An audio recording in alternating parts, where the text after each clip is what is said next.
നമസ്കാരം, പുതിയൊരു വീഡിയോയിലേക്ക് എല്ലാവർക്കും സ്വാഗതം. അപ്പോൾ ഇന്നത്തെ വീഡിയോ കൂടെ നമ്മൾ പരിചയപ്പെടുത്താൻ ഉദ്ദേശിക്കുന്നത് വീട്ടിലേക്ക് യൂസ് ചെയ്യാൻ പറ്റിയ വളരെ സിമ്പിൾ ആയിട്ടുള്ള ഒരു 2-in-1 ആംപ്ലിഫയർ ആണ്. എല്ലാ വീഡിയോയിലും പറയുന്ന പോലെ തന്നെ ഈ ഒരു ആംപ്ലിഫയറും അസംബിൾ ചെയ്തിട്ടുള്ള നമ്മുടെ കൊല്ലത്തുള്ള പ്രശാന്തേട്ടനാണ്.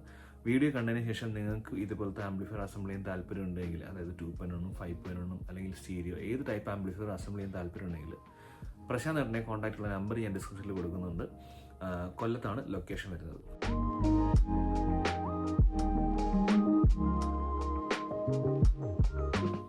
ആംപ്ലിഫയറിലേക്ക് വരികയാണെങ്കിൽ നോർമൽ ജിടെക്കിൻ്റെ 4.5 ഇഞ്ച് ഹൈറ്റ് വരുന്ന ജിടെക്കിൻ്റെ ക്യാബിനാണ് ഇതിൽ ഉപയോഗിച്ചിട്ടുള്ളത്. ഫ്രണ്ടിൽ അക്രിലിക് പാനൽ കൊണ്ടാണ് ചെയ്തിട്ടുള്ളത്. മാറ്റും ക്ലോസിങ് ഫിനിഷും വെച്ചിട്ടാണ് ഇതിൻ്റെ ഫ്രണ്ട് പാനൽ ചെയ്തിട്ടുള്ളത്. അപ്പോൾ നമ്മളിപ്പോൾ ആംപ്ലിഫയർ അസംബിൾ ചെയ്യുന്നതിലും ഫുള്ളി നമുക്ക് വേണ്ടിയിട്ട് നമ്മുടെ ബ്രാൻഡൊക്കെ വെച്ച് അടിച്ചിട്ടാണ് അതിൻ്റെ ഫ്രണ്ട് പാനൽ ചെയ്തിട്ടുള്ളത്. അപ്പം 2.1 ആയതുകൊണ്ട് തന്നെ ഇതിൻ്റെ സ്റ്റീരിയോ സെക്ഷനിൽ ഉപയോഗിച്ചിട്ടുള്ളത്, ഇതിൽ ഈ ഒരു പ്രാവശ്യം ഉപയോഗിച്ചിട്ടുള്ളത് STK IC ആണ് ഉപയോഗിച്ചിട്ടുള്ളത്. STK 4-on-4 IC ഉപയോഗിച്ചിട്ടുള്ള ഒരു സ്റ്റീരിയോ ആംപ്ലിഫയർ ആണ് ഉപയോഗിച്ചിട്ടുള്ളത്. അപ്പോൾ നമുക്കൊരു 20+20 വാട്ട്സ് ആണ് നോർമലി വരുന്നത്.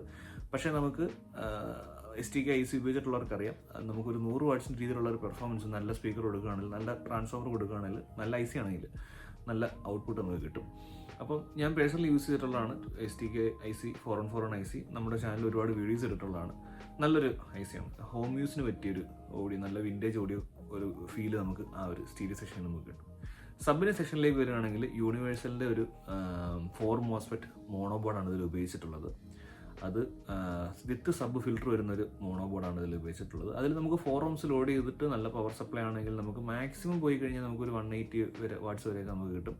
150-180 വാട്ട്സ് ആ റേഞ്ച്. നമ്മൾ കൊടുക്കുന്ന ലോഡും പവർ സപ്ലൈയും ഡിപ്പെൻഡ് ചെയ്താണ് വാട്ട്സ് വരുന്നത്. സബിൻ്റെ സെക്ഷന് വേണ്ടിയിട്ട് ട്രാൻസ്ഫോമറിൽ എടുത്തിട്ടുള്ള ടാപ്പിംഗ് എന്ന് പറഞ്ഞാൽ 24/0 6 ടാപ്പിംഗ് ആണ് നമുക്ക് വരുന്നത്. അപ്പോൾ ഒരു 100 മുതൽ 150 വാട്ട്സ് വരെയൊക്കെ നമുക്ക് 4 ohms ലോഡ് ചെയ്ത് കഴിഞ്ഞാൽ നമുക്ക് സബിൻ്റെ സെക്ഷനിൽ കിട്ടുന്ന രീതിയിലാണ് ഈ ഒരു ആംപ്ലിഫയർ ഡിസൈൻ ചെയ്തിട്ടുള്ളത്. അപ്പോൾ സ്റ്റീരിയോ സെക്ഷനിൽ STK 4-on-4 ICയും സബിന് വേണ്ടിയിട്ട് 4 MOSFET യൂണിവേഴ്സലിലെ മോണോബോർഡാണ് ഉപയോഗിച്ചിട്ടുള്ളത്. സബ് ഫിൽറ്റർ ഇൻബിൽട്ട് ആയിട്ട് വരുന്നതാണ്. ട്രാൻസ്ഫോമറിലേക്ക് വരികയാണെങ്കിൽ നമ്മൾ എല്ലാ വീഡിയോയിലും പറയുന്നത് തന്നെ ട്രാൻസ്ഫോമർ നമുക്ക് ചെയ്തു തരുന്നത് നമ്മുടെ കൊല്ലത്തുള്ള രാധാകൃഷ്ണൻ ചേട്ടനാണ്. പുള്ളിയുടെ സൈഡിൽ തന്നെയാണ് ട്രാൻസ്ഫോമർ ചെയ്തിട്ടുള്ളത്. അപ്പോൾ നിങ്ങൾക്ക് ട്രാൻസ്ഫോമർ സെപ്പറേറ്റ് ആയിട്ട് അസംബിൾ ചെയ്യാൻ താല്പര്യമുണ്ടെങ്കിൽ, വൈൻഡ് ചെയ്തെടുക്കാൻ താല്പര്യമുണ്ടെങ്കിൽ പുള്ളിയുടെ നമ്പറോട് ഡിസ്ക്രിപ്ഷനിൽ കൊടുക്കുന്നുണ്ട്. ട്രാൻസ്ഫോമറിൽ ഡീറ്റെയിൽ ആയിട്ട് വരികയാണെങ്കിൽ നേരത്തെ പറഞ്ഞ തന്നെ സബിൻ സെക്ഷന് വേണ്ടിയിട്ട് 24/0 6 ആംപിയർ ടാപ്പിംഗ് ചെയ്തിട്ടുണ്ട്. STK ICക്ക് വേണ്ടിയിട്ട് 20/0 5 ആംപിയർ ടാപ്പിംഗ് ചെയ്തിട്ടുണ്ട്.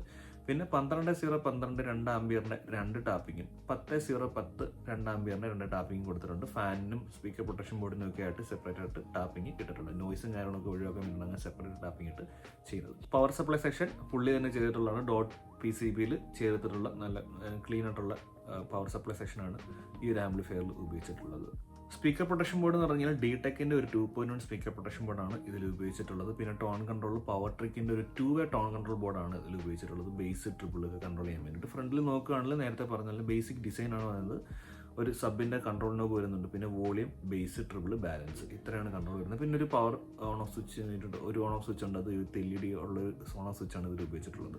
നോർമൽ G-Starൻ്റെ ഒരു USB മോഡ്യൂളാണ് ഉപയോഗിച്ചിട്ടുള്ളത്. അനൗൺസ്മെൻറ്റ് ഇല്ലാത്ത type normal USB capsule shape വരുന്ന USB ബ്ലൂടൂത്ത് മോഡ്യൂളാണ് ഉപയോഗിച്ചിട്ടുള്ളത്. കസ്റ്റമർ പറഞ്ഞ അനുസരിച്ച് ഇതിനകത്ത് ബാക്കിൽ ഓക്സിലറി ഇൻപുട്ടൊന്നും ഇട്ടിട്ടില്ല. കസ്റ്റമറിന് ആവശ്യമില്ല എന്നുള്ള രീതിയിൽ ആയതുകൊണ്ടാണ് അത് ഒഴിവാക്കി. അപ്പം നമുക്ക് എന്താണോ വേണ്ടത് ആ രീതിയിൽ നമുക്ക് കസ്റ്റമായിട്ട് അസംബിൾ ചെയ്തെടുക്കാവുന്നതാണ്.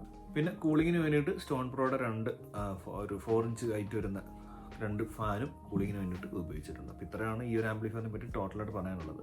ഇനി നമുക്ക് ഇതിൻ്റെ ഓഡിയോ ക്വാളിറ്റി ടെസ്റ്റ് ചെയ്ത് നോക്കാം. അപ്പോൾ നമുക്ക് കോപ്പറേറ്റ് അടിക്കുന്ന സോങ്ങുകളിട്ടാണ് ടെസ്റ്റിംഗ് വീഡിയോ അയച്ചു തരുന്നത്. അതുകൊണ്ട് നമുക്ക് അധികം കാണിക്കാൻ പറ്റില്ല. പക്ഷേ നമ്മുടെ ഇൻസ്റ്റാഗ്രാം പേജിലും ഫേസ്ബുക്ക് പേജിലും ഇതിൻ്റെ ഫുൾ വീഡിയോ അപ്ലോഡ് ചെയ്യുന്നതായിരിക്കും. അപ്പോൾ അതിലേക്കുള്ള ലിങ്ക് ഞാൻ ഡിസ്ക്രിപ്ഷനിൽ കൊടുക്കുന്നുണ്ട്. ഫോളോ ചെയ്ത് സപ്പോർട്ട് ചെയ്യുന്ന പ്രതീക്ഷിക്കുന്നു.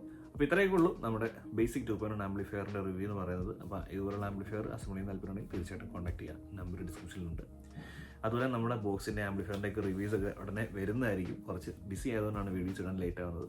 അപ്പോൾ എന്തായാലും ഈ ആംപ്ലിഫയറിനെ പറ്റിയുള്ള അഭിപ്രായം കമൻറ്റ് ചെയ്യുന്ന പ്രതീക്ഷിക്കുന്ന അടുത്ത വീഡിയോയിൽ കാണുന്നത്. Thanks for watching.